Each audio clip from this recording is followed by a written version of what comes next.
आज मैं एक पिछले 27 तारीख से घटनाक्रम रुड़की के अंदर चल रहा है, उसके बारे में मैं कुछ अपने समाज के जो हमारे प्रसिद्ध और प्रतिष्ठित लोग हैं उनको थोड़ी सी जानकारी देना चाहूँगा कि जो घटना यहाँ हो रही है उसके संबंध में उन लोगों ने अपना हरियाणा, उत्तर प्रदेश, ये अपना उत्तराखंड, तीनों डिस्ट्रिक्ट के लोगों ने जो एक अहम भूमिका इस केस में निभाई है, उसके लिए मैं उनका, समाज के लोगों का दिल की गहराई से बहुत बहुत धन्यवाद करता हूँ। मैं अपने समाज के प्रतिष्ठित लोगों से कहना चाहता हूँ कि फ़िलहाल जो ये एक हमारे यहाँ एक इस केस को पूरे को जाति से जोड़ दिया है, समाज से जोड़ दिया है, उसका समाज को कहीं ना कहीं नुकसान भी उठाना पड़ता है। और मैं कहना चाहूँगा कि इस केस को हम लोग अगर एक व्यक्तिगत रूप में लड़े, क्योंकि एक व्यक्ति ने हमारे समाज को जो एक अपने आप में आहत पहुँचाई है,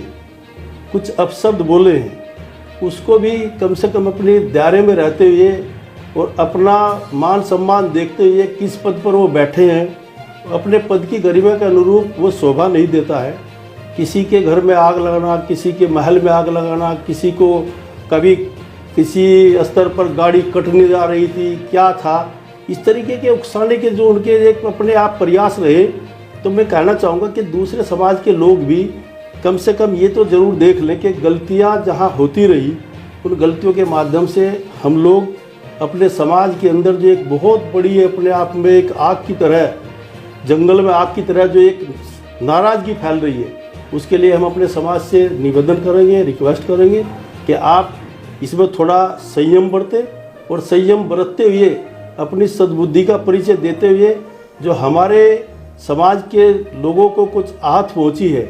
उसके लिए वो दूसरा आदमी माफ़ी मांगने का काम कर रहा है, लेकिन इसकी माफ़ी भी ज़्यादा लंबी नहीं चलती। ये सुबह माफ़ी मांगते हैं, शाम को फिर भड़क जाते हैं, क्योंकि इनका यही पता नहीं कि हम बोल रहे क्या और हमारे मुंह से निकल रहा क्या। तो ऐसे वक्त में हम लोग कम से कम दूसरे समाज को किसी तरह की टीस ना पहुँचे, ताकि ये आदमी फ्री में लाभ, जैसे पहले हमारे लोगों ने कुछ आंदोलन किए, उनका लाभ उठा करके ये गुर्जर विरोधी ताकतों को अपने साथ मिला करके उनका लाभ उठा करके ये ऐसे पद पर बैठ गया जहाँ से प्रदेश के कायदे और कानून संचालित होते। ये छोटा मोटा पद नहीं है। और हम लोगों ने देखा है कि अभी हम लोग जिस तरीके से इसमें अपनी भागीदारी निभा रहे हैं, उसका कहीं ना कहीं जिस व्यक्ति का हम लाभ करना चाह रहे हैं, उस व्यक्ति का बड़ा नुकसान हो रहा है। उस आदमी को अभी हम लोग जो कानून है, कानून को अपने हाथ में ना लें और कानून के दायरे में हम लोग लड़ाई लड़ें, तो सब समाज के लिए हित होगा। समाज हमारा अपने आप में बहुत मार्शल कौम है, इसको समझाना भी भारी है और इसको उकसाना भी भारी है। अब ये उकसा हुए लोग हैं,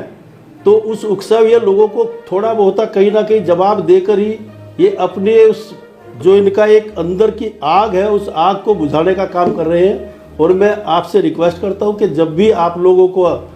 हम लोगों को आपकी ज़रूरत पड़ी, तो आप लोग एक नहीं अनेक और हजारों हजारों की संख्या में नहीं, लाखों की संख्या में अपने साधन से, अपने खर्चे से,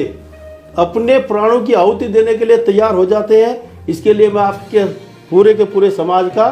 दिल की गहराई से बहुत बहुत धन्यवाद करता हूँ। आज समय है कि अभी हम लोग जब कानून के फंदे में फंस चुके हैं, तो हमें कानून ही बाहर निकालें। और शासन प्रशासन इसमें कोई आपकी अनदेखी नहीं कर रहा है। शासन प्रशासन ने जैसे रिपोर्ट लिखी गई, उस रिपोर्ट के माध्यम से ऐसी छोटी धाराओं में भी 28 घंटे हवालात में बैठा करके दूसरे व्यक्ति को कोर्ट से जमानत मिली। अब हमारी जो रिपोर्ट लिखी हुई थी, उस रिपोर्ट में हमारी कहीं ऐसा कोई हमने लिख करके नहीं दिया ताकि 307 जैसी धाराएं, संगीन आपराधिक धाराओं में मुकदमा दर्ज हो। तो मेरा तो ये कहना है कि हम लोग इस लड़ाई को अपनी व्यक्तिगत लड़ाई ना समझते हुए ये समाज को समझना होगा कि हम लोग पहले छोटी छोटी चीज़ों में बटे और इसका दूसरे लोग इकट्ठा होकर के हम लोगों को एक बहुत बड़ा राजनीतिक नुकसान देते हैं। हम उन सभी भाइयों से निवेदन करते हैं कि आप लोग कम से कम इस जो ये प्रकरण है, इस प्रकरण को हम लोग बड़ी नज़दीकी से देखे हैं। मैं भी इसमें गया हूँ और मिला हूँ। इसमें राजा साहब ने भी ये कहा कि इसमें आंदोलन की ज़रूरत नहीं है, क्योंकि ये कानून की लड़ाई है, कानून से ही हम लोगों को इस लड़ाई को लड़ना पड़ेगा। तो मेरा तो आपसे निवेदन है कि किसी के बहकावे में आकर के आप लोग अपना कीमती समय और अपनी शक्ति का दुरुपयोग ना करें। इन्हीं शब्दों के साथ मैं आपसे पुनः अपील करता हूं कि जब भी आप लोगों की कहीं कोई ऐसी ज़रूरत हो तो हम आप लोगों को सूचित करें। आप लोग तादाद में नहीं, आप असंख्य लोगों के साथ में अपना यहाँ योगदान देते रहेंगे। इन्हीं शब्दों के साथ मैं आपका हार्दिक अभिनंदन करता हूँ, दिल की गहराइयों से आपका स्वागत करता हूँ। आपने जो ये ऋण हमारे ऊपर चढ़ाया, हम भी कभी ना कभी आपके इस ऋण का कहीं ना कहीं ब्याज के रूप में चुकाने का काम करेंगे। और ये समाज, हमारा जो समाज है, इसको हम दूसरे लोगों से भी कहना चाहते हैं कि ये जिसके साथ खड़ा होता है, ये दिल के तार जोड़ करके खड़ा होता है, किसी को धोखा नहीं देता। तो मैं तो आज रुड़की के अंदर हमारी कहीं ना कहीं जो अपने आप में एक समाज में छवि कहीं धूमिल हुई है, उसमें अब हम लोगों को सोच समझ करके निर्णय लेना होगा कि हम इस धूमिल छवि को कैसे कानून के रास्ते से साफ करें, ताकि जो लोगों में द्वेष की भावना है, हमारे प्रति